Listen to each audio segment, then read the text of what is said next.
One important topic that we must consider when we talk about young adult literature is how we handle multicultural literature in the classroom. People define multicultural literature in many different ways.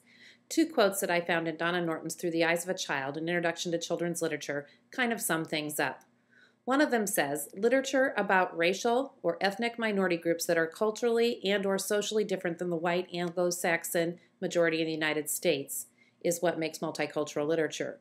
The other one calls it literature that focuses on people of color, on religious minorities, on the disabled, and the aged. That quote is by Violet Harris.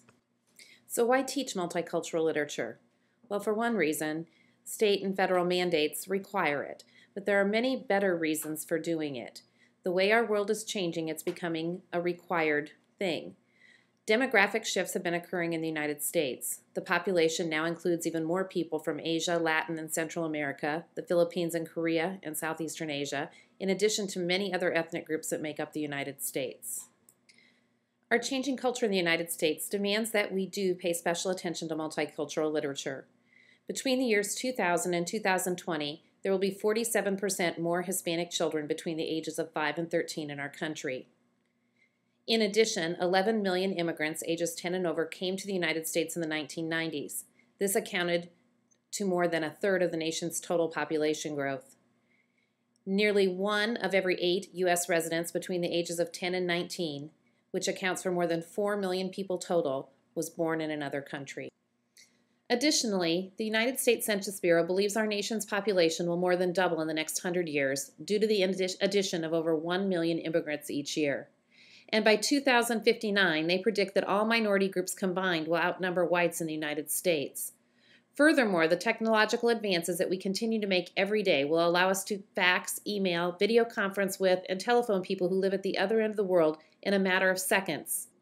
So what role does multicultural literature for adolescents have in developing cultural sensitivity in young adults? Well, I think a quote by Donna Norton, again from Through the Eyes of a Child, an introduction to children's literature, does a good job of explaining it. She says that literature is appropriate for building respect across cultures, sharpening sensitivity toward common features of all individuals, and improving self-esteem of people who are members of ethnic and racial minority groups. There are a variety of benefits from offering multicultural literature studies in the young adult classroom.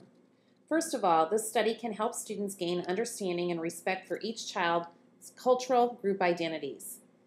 It teaches a respect for tolerance of cultural differences, including differences in gender, race and ethnicity, religious beliefs, sexual identity or preference, language, disabilities, and age.